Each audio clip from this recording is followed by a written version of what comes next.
I was in a train station cafe in Budapest when the thought returned to me. Kind of cafe that smells faintly of burnt espresso and old newspapers. Floor tiles cracked from too many suitcases rolling across them. Side, the departures board flickered names of cities I might never see. A man 2 tables away was on the phone, swearing to someone that this time will be different. His voice carried the desperate music I've heard in too many countries. That's when I wrote in my notebook. Traction doesn't always fade like dusk. Sometimes it dies like a light bulb, sudden, unforgiving, all at once. It isn't the haircut, rarely the shoes. It's when certainty walks in and turns on all the lights, leaving nothing left to discover. I've met that moment before. Lisbon, for instance.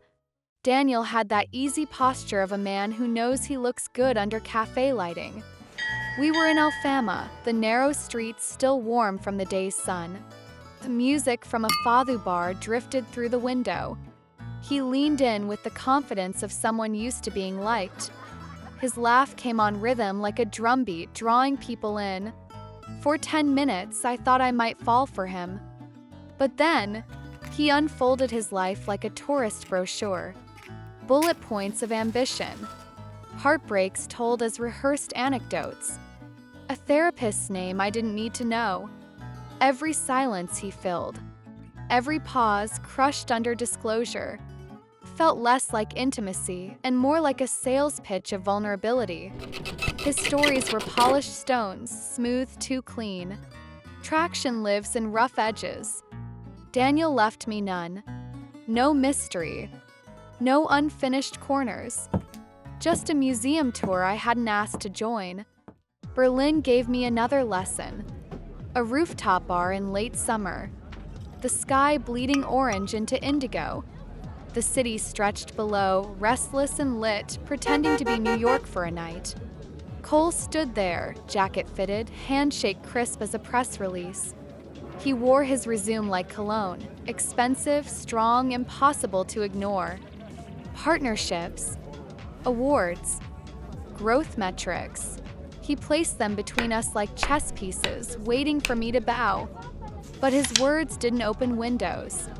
They were billboards, flat, glaring, loud.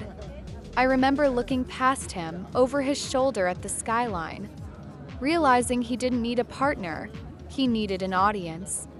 Admiration can look like attraction from afar, but up close, it has no gravity. My eyes wandered to the city lights.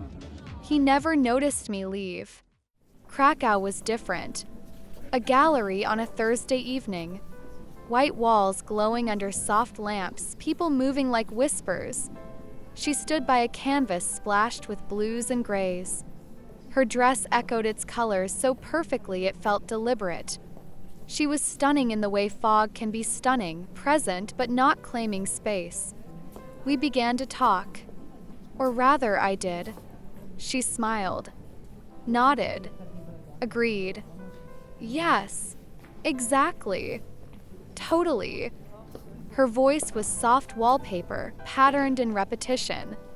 First it felt flattering, like she was dissolving into me. But by the 4th agreement, I realized she had erased herself. No boundary, no texture, no resistance. A mirror reflecting me back. And mirrors can't hold anyone. I wanted disagreement.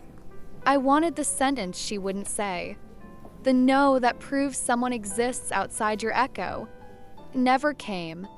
The night train to Prague smelled of diesel and iron. In the dining car, under flickering fluorescent light, I met a man with kind eyes. Hands that looked like they had held too much sadness. He told me, unprompted, that he always found the broken ones. He said it with pride. Then sorrow. Then inevitability. As though it were his destiny. He offered empathy the way a bartender offers shots. Quick. Overflowing. Too much for a stranger to swallow. I had known him 15 minutes, and he was already reaching for my scars. Tenderness without patience is hunger. He confused merging with meeting. closeness with collapse. Love, I've learned, is not triage. But he hadn't learned that yet.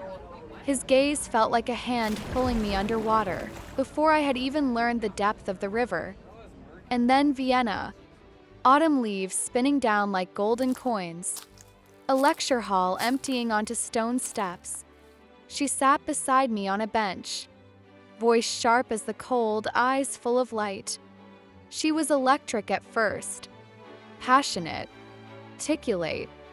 Her words slicing clean. But then the rhythm shifted. Every road circled back to her certainty. Her correctness. Her moral compass held too high. Virtue should be a fragrance, not a floodlight.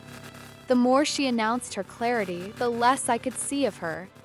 Attraction doesn't survive interrogation. I left her beam behind, wishing she might someday learn to become a campfire instead of a lighthouse. Warmth that invites, not light that blinds. 5 people, 5 rooms. Lisbon's polished confessions, Berlin's billboards, Krakow's mirror, Prague's rescuer, Vienna's lighthouse. Different languages, different weather, same ending, certainty arriving too soon, desire vanishing like smoke through an open window. Why? 'Cause our brains are wired for wonder. Dopamine doesn't spike at answers. Spikes at uncertainty. We are designed to linger where mystery lives. Predictability tastes safe, but never intoxicating. And maybe that's why the sudden death of attraction feels almost cruel. It's our nervous system declaring, there's no more to learn here. Mystery isn't a trick. It isn't manipulation. It's pacing. It's knowing how to hold yourself intact, instead of spilling every story at a stranger's feet. It's disagreement, contour, complexity revealed in seasons, not seconds. Authenticity isn't exposure, it's alignment. Words, actions, values, stitched slowly into something another person can trust. Sometimes when I think of Daniel or Cole or the others, I don't feel disdain. I feel gratitude. They remind me that intimacy is a corridor, not a dump site. That attraction breathes in the pauses. That curiosity dies under floodlights. Adam once told me, "You walk in like you've already left." He thought it was an insult. Maybe it was. But here's what he didn't know. I only leave when the ending is obvious. So let this be the truth I carry in my suitcase. Stay unreadable, not because you're hiding, but because you're still alive. Let people discover you in fragments, in pauses, in the spaces between departures. And tell me, what about you? Have you seen it too? That sudden death of desire? The moment when mystery disappears and the lights are too bright? Tell me your story. I'll be reading.